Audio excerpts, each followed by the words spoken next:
रामायण। मैं काल हूं। राम, लक्ष्मण और सीता केवट की बातें सुनकर आश्चर्यचकित थे, जबकि लक्ष्मण धीरे धीरे अपना धीरज खो रहे थे। पर राम ने बड़े ध्यान से केवट की बातें सुनी।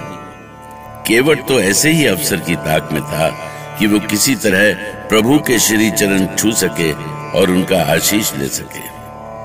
केवट की पत्नी भी नहीं समझ पा रही थी कि जिस श्री राम के लिए पति के मन में इतना मान सम्मान है, उन्हें वो अपनी नौका पर क्यों नहीं चढ़ाना चाहता। और अंततः केवट ने अपने मन की बात श्री राम से कह दी। प्रभु, हम ठहरे साधारण केवट। हमारी रोजी का बस एक ही आधार हमारी नौका है। अगर ये नौका भी हमारे हाथ से निकल गई तो हम और हमारा परिवार कैसे जिएगा। परंतु नौका आपके हाथ से कैसे निकल जाएगी निषाद राज? ये तो सदा से आपकी है और आपकी ही रहेगी। अरे प्रभु, आपके चरण धूलि के स्पर्श भर से जब पत्थर नारी बन सकता है तो हमारी नौका का कौन बिसात। कहीं यो नारी बन गई तो हम का खाएंगे और का खिलाएंगे दुई दुई नारियों का। आपके मन में ये भ्रम कैसे पैदा हो गया निषाद राज? किसने बताया ये सब? प्रभु श्री राम का प्रताप किससे छुपा है माई? यदि आप कहना चाहते हैं कि आप हमें नदी नहीं पार करा सकते तो साफ साफ बता दीजिए, हम कोई दूसरा उपाय ढूंढ लेंगे। ठहरो लक्ष्मण, मैं निषाद राज का संकट समझ रहा हूं। इनकी शंका का समाधान हमें ही करना होगा। तो बताइए निषाद राज, हम आपकी शंका का समाधान कैसे करें? समाधान तो एक ही है प्रभु। अगर हम आपके पैर धो लें तो आपकी चरण धूलि बह जाएगी और सारा संकट भी दूर हो जाएगा। बस इतनी सी बात कहने के लिए आपने इतना समय लगा दिया। तो आइए, ये कार्य अभी पूरा कर लीजिए। आपके ये चरण पखार कर हम भवसागर पार कर जाएंगे और फिर आप नदी पार कराने को तो कहा, प्राण देने को भी कहेंगे तो वो भी दे देंगे हम। अब कृपा करके हमरे कथौटे में अपने पैर डाले प्रभु। हम अपने आंसुओं से धोना चाहते हैं इन्हें। बस प्रभु बस। लगता है हम ऐसे ही जीवन भर ये चरण पखारते रहे। डाले कथौटी में प्रभु चरण, लगी अश्रु की धारा। जामे प्रभु चरण रज बाही, बाही प्रेम की धारा। अब तो आपकी इच्छा पूरी हो गई ना निषाद राज? अब शीघ्रता करें। नहीं प्रभु नहीं, इतनी जल्दी हम इन चरणों को कैसे छोड़ दें। इन चरणों के साथ साथ हमें अपने मन का मैल भी तो धोना है। का स्वामी, बस तुम्हें ही प्रभु के चरण धोए जाओगे या हमें भी धोने दोगे? हमका भी तो ये चरण रज पीने दो। अरे पगली, तुझे रोका किसने? आ, हम साथ साथ इन चरणों को पखारेंगे और साथ साथ भवसागर पार कर जाएंगे।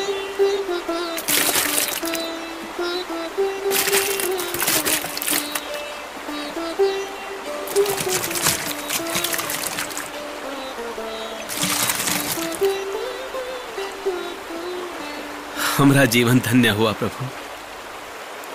अब आप तीनों इस नौका पर सवार हो जाएं। देखिए ना स्वामी, कैसे भोलेपन से इन्होंने आपकी सेवा की। किसी का छल भी ऐसा भोला और पवित्र हो सकता है, मैं सोच भी नहीं सकती थी। निषाद राज की भावनाएं कितनी पवित्र हैं स्वामी। इनकी कितनी आस्था है आप में। निषाद राज जैसे लोगों की आस्था और सहयोग से ही हमारा ये वनवास सफल होगा। इस वन यात्रा से इस आस्था का संबंध है स्वामी? हमारा उद्देश्य वन में रहने वाली विभिन्न जातियों के बीच एकता पैदा करना है सीते। और ये तभी संभव है जब सभी का हम में विश्वास हो तो क्या ये सब आपने पहले से ही सुनिश्चित कर रखा है स्वामी? वनवास का कोई उद्देश्य तो होना चाहिए ना सीते। नौका पर सवार हो श्री राम, लक्ष्मण और सीता ने गंगा पार की। निषाद राज ने बड़े प्रेम से उनका मार्गदर्शन किया था और भविष्य में किसी भी सहायता का विश्वास दिलाया। श्री राम ने प्रसन्नता पूर्वक निषाद राज का निवेदन स्वीकार करते हुए भरद्वाज आश्रम के लिए प्रस्थान किया था। दूसरी ओर दूत भरत और शत्रुघ्न को साथ लेकर अयोध्या पहुंचे थे। भैया भरत, सबकी आंखों में आंसू क्यों हैं? हाँ शत्रुघ्न, मुझे तो ऐसा लग रहा है कि मैं अयोध्या के राजमहल में नहीं, कहीं और आ गया हूं। सब कुछ बदला बदला सा लग रहा है। पूरी अयोध्या जैसे गूंगी लग रही है मुझे। रास्ते में भी कोई चहल पहल नहीं दिखाई दी। राजमार्ग सूना पड़ा था। पता नहीं अचानक क्या हो गया हमारी अयोध्या को। चलो पिताश्री से मिलकर सारी सूचना लेते हैं। तात सुमंत, पिताश्री कहां है? कहीं दिखाई ही नहीं दे रहे। अरे क्या हो गया आपको?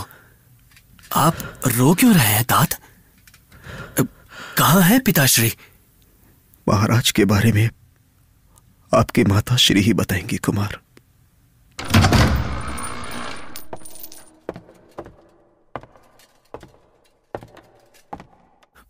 मां? मां? मां कहां हो मां? भरत, भरत आओ पुत्र, आओ। मैं जाने कब से तुम्हारी प्रतीक्षा कर रही थी। पिताश्री कहां है मां? ना वो दरबार में दिखे और ना अपने कक्ष में। तुम अभी विश्राम करो पुत्र, लंबी यात्रा से आए हो, थक गए होगे, विश्राम करो। तुम बातें क्यों बदल रही हो मां? क्या पिताश्री स्वस्थ नहीं है? पुत्र, सांसारिक प्राणियों की जो गति होती है, तुम्हारे पिताजी की भी वही हुई। वो इस संसार में नहीं रहे। मां, मां,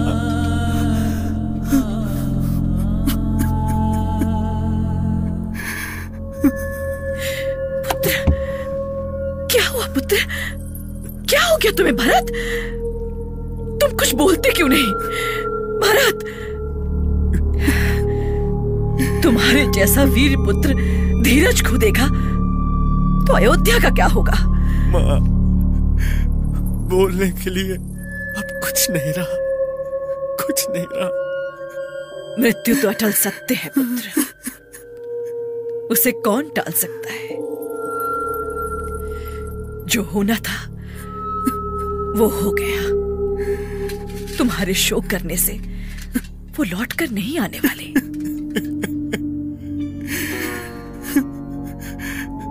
मां, मैंने तो सोचा था कि भैया का राज्य अभिषेक होगा तो पिताजी हमारे लिए बुलावा भेजेंगे, पर पिताजी ही नहीं रहे। मां, महाराज को ऐसा कौन सा रोग हो गया था कि मुझे सूचना देने का भी समय नहीं मिला। हे ईश्वर, भैया राम और लक्ष्मण कितने भाग्यशाली हैं कि उन्होंने पिताजी के अंतिम दर्शन तो किए। मां, वो दोनों कहां हैं मां? वो ठीक तो है ना? राम अब यहाँ नहीं है पुत्र। क्या नहीं है? से आपका क्या मतलब? ऐसे समय में कहां गए वो? वो लक्ष्मण और सीता को साथ लेकर वनवास चले गए हैं। मां, ये क्या कह रही हो मां? वो वनवास क्यों जाएंगे? भरत, जिसके भाग्य में जो होता है वो वही पाता है पुत्र। इस बात पर तुम्हें इतना सोचने की आवश्यकता ही क्या है? मां, पहले सच सच बताओ, कहां है भैया, कहां है भाभी? मैं सच कह रही हूँ पुत्र, सच कह रही हूँ। मेरी बात का विश्वास करो। वो तुम्हारे भले के लिए ही वनवास चले गए हैं। नहीं नहीं, ये नहीं हो सकता माँ, ऐसा नहीं हो सकता। भैया भाभी हमें ऐसे छोड़कर नहीं जा सकते माँ, कभी नहीं। ये ठीक नहीं हुआ माँ, ये ठीक नहीं हुआ, बिल्कुल ठीक नहीं हुआ। भरत। माता कैकेयी की बातें सुनकर भरत के होश उड़ गए। उनकी आंखों में आंसू की धारा उमड़ पड़ी। लगा उनके प्राण ही निकल जाएंगे। कैकेयी को तो लग रहा था कि वो भरत को उनके राज्याभिषेक की सूचना देकर बहुत बड़ा पुरस्कार देंगे, लेकिन ऐसा नहीं हुआ।